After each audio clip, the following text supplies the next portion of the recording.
Medyo mahirap ang naging proseso ng araw na yung first day na yun. Akala namin bibigay na yung opportunity na makuha ng picture. Hindi. Maging ang pagkuha ng fingerprint ni Teves naging pahirapan. Maging ang pagpapapasok sa selda nito naging mahigpit. Medyo nagkataasan din nga kami ng boses ng abogado mo. Umpisa. Kasi ayaw nilang papasukin kami. Nagkaroon din daw ng tensyon sa pagitan ng Philippine delegation at abogado ni Teves sa Timor. Sa pag-uusap ni De Lemos at ni Teves ay umamin itong natatakot siyang mapauwi sa Pilipinas. Sabi niya, takot akong bumalik ng Pilipinas. Natatakot siya na baka daw may mangyaring masama sa kanya. So, natapos yung araw, ganun na lang, kinabukasan. Ating uli, mukhang nararamdaman namin na talagang pinapahirapan kami.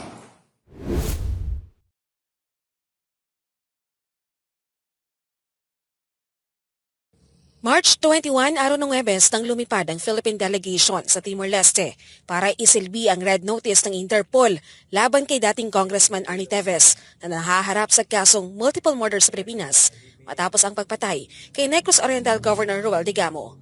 Ang delegasyon ng bansa ay pinangunahan ni NBI Director Medardo de Lemos. Ayon kay de Lemos, 2 oras pagkatapos silang makalanding sa Timor ay agad namang umaksyon ng TL government at inaresto si Teves habang naglalaro ito ng golf.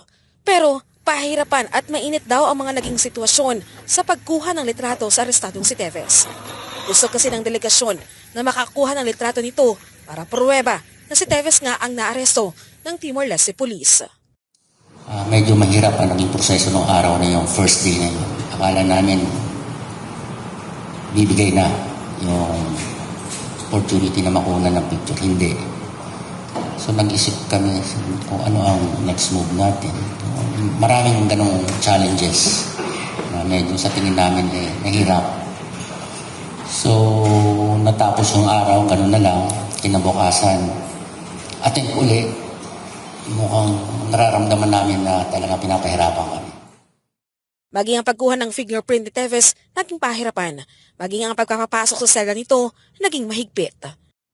Nililimit nila, pati ang kwarto kasi konti lang daw ang dapat pumasok. Dati, pwedeng 3 agents, ngayon 2 na lang, tapos 1 na lang. Tinatanong ko ilang pictures ang kukunin, wala naman. Hanggang may nakapasok, hindi ko nababanggitin. May nakapasok, nagpalit tayo ng strategy. Kasi kung puro lalaki ang kakausap sa kanya, lalaki lahat ito, mainit ang usapan. So, nagpalit tayo ng strategy.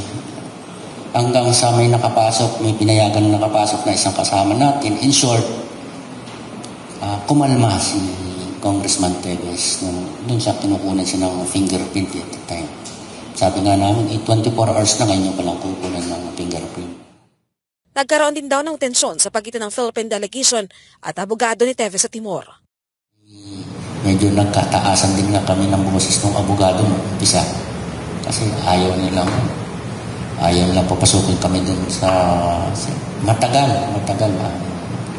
negotiation para makita namin si Congressman Teves. Ayon kay De Lemos, nakatakip ang mukha ni Teves at may sombrero habang nasa loob ng selda. Nagkalaunan ay voluntaryo din itong tinanggal at pumayag na makipag-usap sa NBI. Sa pag-uusap ni De Lemos at ni Teves ay umamin itong natatakot siyang mapauwi sa Pilipinas. Sabi niya, in fairness to him also, sabi niya, takot akong bumalik ng Pilipinas. Natatakot siya na baka daw may mangyaring masama sa kanya. Ang sabi ko naman sa kanya, Sir, sabi ko, yan ang naging commitment namin kay President Horta. At commitment ng agency yan, commitment namin sa inyo, na walang mangyayaring masama sa inyo. Tumanggi namang magkomento ang NBI kung may backup sa loob si Teves, kaya naging mahirap sa NBI ang naging proseso doon. Bigo ang NBI na mapauwi agad si Teves dahil sa court proceedings na kailangang pagdaanan para sa apela ng Philippine government na mapauwi ito ng Pilipinas.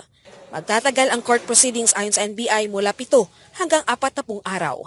Dito anya didinggin ang merito ng red notice laban kay Teves at saka pa lalabas ang desisyon ng korte sa apela ng Philippine government. May mga iba't ibang legal remedies na maaring gawin ng gobyerno para mapauwi si Teves. Pero ayon kay De Lemos, Mas gusto nila ang deportasyon para sa mas mabilis na pagpapauwi kay Teves, lalo na't kanselado na ang pasaporte nito.